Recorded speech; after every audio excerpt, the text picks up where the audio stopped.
Bonjour. Protéger ses enfants d'un conjoint ou d'une conjointe PN. Le sujet des enfants PN, c'est un sujet qui revient souvent dans les demandes des consultants. C'est un sujet extrêmement douloureux, extrêmement difficile. Comment faire quand l'autre parent est PN pour protéger au mieux ses enfants pendant et après, quand ils sont mineurs, quand ils sont majeurs? Il faut savoir ou se souvenir que le trouble de la perversion narcissique, qui est classé dans les psychoses, a pour conséquence un adulte qui va se comporter comme un enfant d'école primaire. Son développement affectif s'est arrêté très très tôt, on pourrait dire presque au stade de l'enfant, du nourrisson, avant que l'enfant ne puisse comprendre qu'il est une personne à part entière et qu'il n'est pas uniquement une extension de sa mère, et qu'il peut donc agir et interagir avec l'autre et comprendre que l'autre existe, donc que lui existe en tant qu'individu. Il a un cerveau d'adulte, plus il va être intelligent, plus lui il va être compliqué, plus il va se servir de ce cerveau pour arriver à ses fins, mais il a un développement affectif, social, relationnel. C'est un comportement d'enfant dans la cour d'école primaire, d'enfant de 10 ans.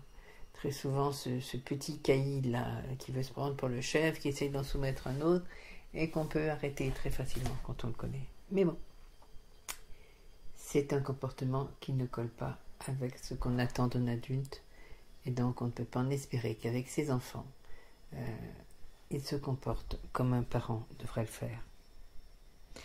On ne peut pas attendre de la personnalité PN qu'elle développe un sentiment. L'autre lui est inaccessible. La personne PN ne sait pas reconnaître l'autre. Elle est empêtrée dans sa tentative de paraître autre chose que ce qu'elle se sent. La personne se sent un vide absolu. Ce sont des citations de PN. Sous ma peau, il n'y a rien. Je suis un vide absolu. Je suis un déchet. Et il y a encore pire. Le sentiment lui est inaccessible. Ça aussi, c'est une réflexion de personnes PN. Le sentiment est une donnée à comprendre. Il faut entendre cette phrase pour ce qu'elle dit. Le sentiment, ce n'est pas quelque chose que l'on ressent. On ressent des émotions. C'est une donnée à comprendre. C'est quelque chose que je ne connais pas et que peut-être je peux comprendre intellectuellement. L'incapacité de la personne PN à donner une valeur à l'autre, c'est ce qui rend le soin psychologique, le soin psychiatrique ou psychanalytique de cette personne quasiment impossible. Les thérapeutes vous le disent, les psychiatres, les psychanalystes vous le disent, on ne parvient pas à travailler avec une personne PN parce que il n'y a pas l'écho. Elle n'entend pas ce qu'on lui dit, elle ne reconnaît pas le thérapeute. Donc, elle va, face au thérapeute, adopter à nouveau un profil pour paraître, pour sembler, ce profil de caméléon, qui est le sien et dont les PN parlent très bien. Je suis un caméléon. Le PN restera le PN, ou neutre, je le répète, pour ceux qui peut-être prendraient cette vidéo comme la première, c'est neutre, les PN sont féminines, masculins, il y a des hommes, il y a des femmes, alors pour aller plus vite, c'est neutre. Mais le thérapeute, il ne va pas l'écouter, il ne va pas l'entendre, il ne va pas... Voilà, c'est un monde avec un mur. Il ne donne pas à l'autre une consistance humaine. L'autre, c'est un instrument pour essayer de faire survivre son narcissisme, qui est dévié, qui est défaillant, qui est perverti, perverti, qui n'a pas pu grandir comme un narcissisme devrait grandir. Il n'y a pas d'image de lui-même. Le comportement infantile avec ce cerveau d'adulte, capable de réflexion, de calcul, la maturité affective est celle du nourrisson, je le répète, stade de la pulsion et de la frustration uniquement. Je hurle, je veux mon biberon, je souris parce que j'ai mon biberon.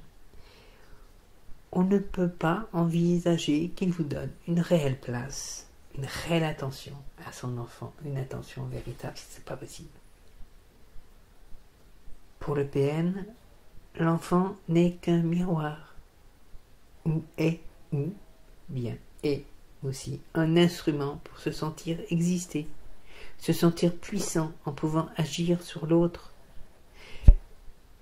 Miroir, parce que l'enfant, en l'aimant, en l'adorant, renvoie donc l'image qu'il existe, qu'il a une valeur, qu'il est puissant.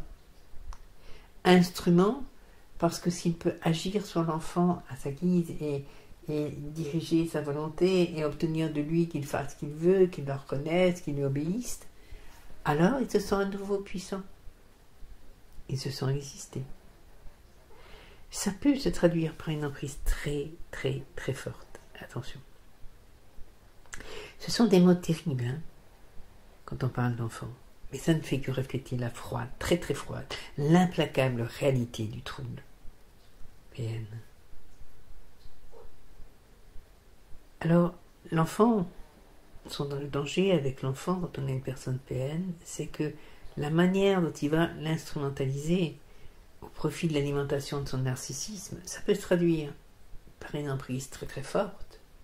L'enfant est son objet, il lui appartient, ou un rejet extrêmement fort, parce que cet enfant lui renvoie vraiment un autre lui-même qui ne supportera pas de voir grandir et devenir quelqu'un qui se sent quelqu'un, parce que ça le renvoie sur le fait que lui se sent vide. En soumettant l'enfant à sa volonté, en le rendant l'adorateur, l'esclave, la personne PN se sent toujours exister, je vous l'ai dit, il peut diriger une volonté. Il est le marionnettiste qui tire les ficelles. On ne va pas vous demander de vous mettre à sa place, mais essayez de le regarder comme cet épouvantail vide, qui voudrait ne plus être l'épouvantail sur lequel se posent tous les oiseaux, mais le roi du champ capable de faire la loi et de décider là, dans cette rangée-là, les oiseaux ont le droit d'y aller, là, dans cette rangée-là, les oiseaux n'ont pas le droit d'y aller. C'est ça, le PN. C'est épouvantail à moineau en métal. Alors en métal, il y a la carapace, ça, c'est celui qui ressemble avec un chapeau à un être humain. Mais dedans, derrière le métal, ce sont des casseroles, c'est vide.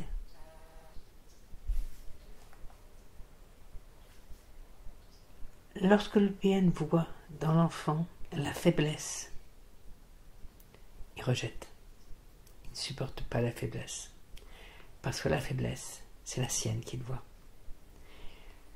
Si l'enfant s'épanouit, il va le dépasser. Si l'enfant fait des choses qu'il n'a pas fait, il va forcément devenir un adulte et dépasser. Et ça, c'est extrêmement fort quand c'est un enfant de même sexe. Le père qui écrase littéralement son enfant qui le nie, qui le renie, qui le méprise, avec la relation parent-PN-enfant, c'est très courant. La mère qui ne va pas permettre à sa fille d'être mieux qu'elle, plus jolie qu'elle, plus heureuse qu'elle, c'est pas possible. Ça, c'est la mère PN. L'enfant grandira, et quand il va se rendre compte que l'enfant grandit, qu'il va lui échapper, plus l'enfant va lui échapper, plus il va se sentir nul, plus il va se sentir faible, plus il va se dire incapable. La pulsion PN sera alors de détruire, de réduire à néant l'enfant, parce qu'il est devenu l'ennemi à abattre. Il y a aussi ce cas du parent, alors souvent après le divorce, après la séparation, quand les enfants sont adultes beaucoup, le parent PN devient séducteur. Il faut qu'il soit reconnu comme victime, il faut qu'il ne soit pas celui qui est en tort, il faut que ses enfants lui renvoient dans le miroir l'image de quelqu'un qui est accepté.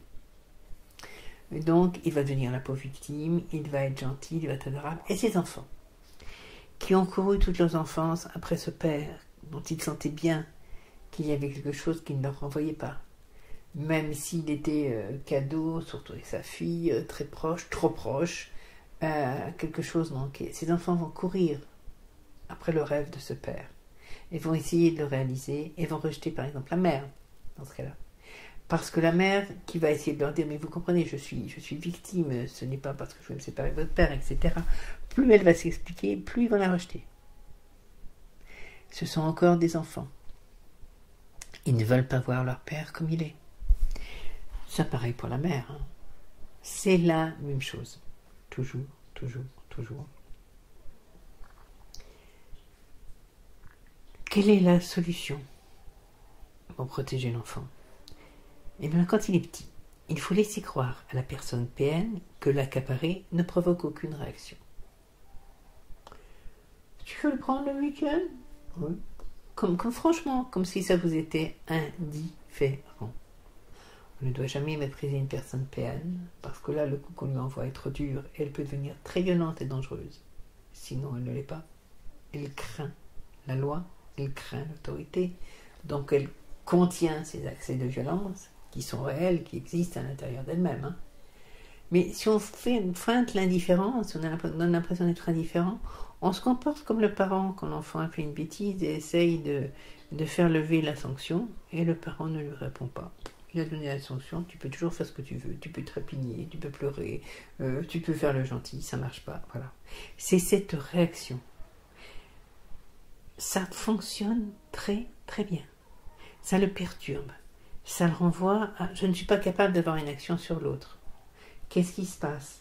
J'ai réussi pendant des années à avoir le contrôle sur mon conjoint ou ma conjointe. Il a réussi à m'échapper, là il s'oppose à moi, mais il y a l'enfant entre nous. Ah, ça il ne peut pas m'empêcher d'être fort, d'être puissant, de diriger les choses avec l'enfant.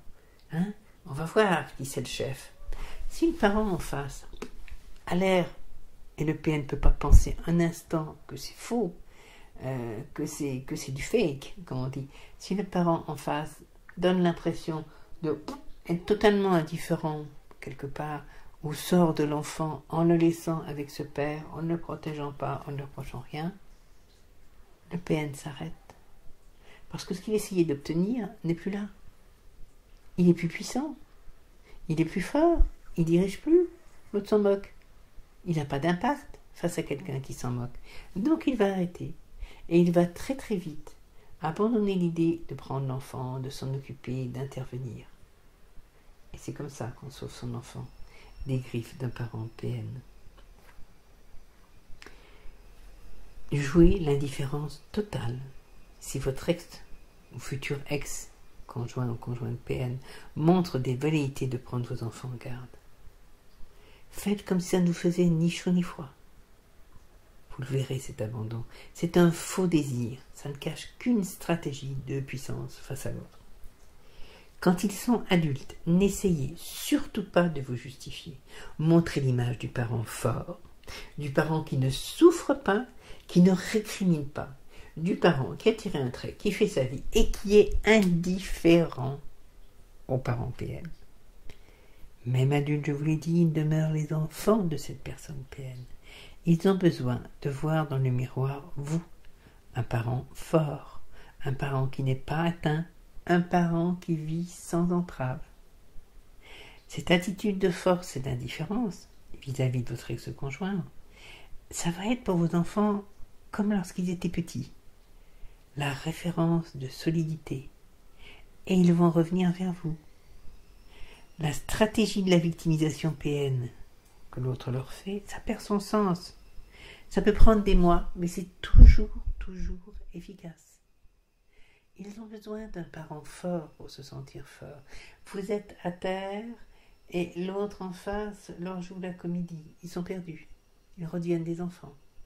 Comme quand ils étaient enfants, ils avaient besoin d'un parent fort pour se réfugier contre lui et se sentir fort dans le miroir de voix de ce parent pour pouvoir ne pas être sous la griffe du PN. C'est strictement la même chose. Avoir des enfants avec une personne PN, ça amène, lors de la séparation, un chemin qui est difficile. Mais si on connaît les règles de fonctionnement et d'agissement face à ce trouble mental, ça permet de protéger les enfants mineurs et si nécessaire. Ça permet de rétablir une vraie relation avec les enfants majeurs. Potentiellement, et très souvent au moins, ils sont sous emprise, partiellement sous emprise, et on les récupère. C'est vraiment ça. Il faut connaître ces règles de fonctionnement, et il faut agir en fonction de ces règles, et ça change la donne. Ne croyez pas qu'il va pouvoir tout faire avec vos enfants, ou qu'elle va pouvoir tout faire avec vos enfants, ou vos enfants adultes ne vous reparleront pas. J'ai l'exemple d'une maman à qui j'ai simplement conseillé de faire comme d'habitude, d'envoyer un cadeau à la même date que d'habitude à un de ses enfants, parce qu'elle le faisait avant. Comme si de rien n'était. Comme si c'était tout allait bien. Voilà, comme si c'était vu 10 jours avant, ça fait 3 ans, je crois, 2 ou 3 ans qu'ils ne se voyaient plus, comme si de rien n'était. Ça a fonctionné. Alors qu'avant, elle essayait de parler à ses enfants et de leur expliquer, et quand les enfants se retournaient contre elle, oui, mais quand même, tu te rends compte, papa, tatati, tatata, elle se justifiait, ça ne faisait qu'empirer. Lorsqu'elle a agi, comme s'il ne serait été rien passé, comme s'il n'y avait jamais eu de problème, comme s'il n'y avait pas de problème avec le père, et il n'y avait pas de père entre elle et ses enfants, ça a fonctionné. Ne doutez pas. Ne lâchez pas. Si vous avez besoin de me consulter, n'hésitez pas. Vous m'envoyez un mail sur mao.chardin@gmail.com. Ça apparaît. Je consulte uniquement en visioconférence parce que j'aime garder un vrai contact humain. Je peux consulter si vous êtes du côté de Saint-Étienne, dans les locaux de l'association, parce que je fais beaucoup ça pour l'association. On peut se donner rendez-vous, mais sinon, je n'aime pas le téléphone c'est froid, c'est vide. Quand on se voit, quand on se parle, c'est quand même bien plus chaleureux, donc bien plus porteur d'aide pour vous. On peut se parler par visioconférence de manière très simple, à partir d'un ordinateur, à partir d'un mobile.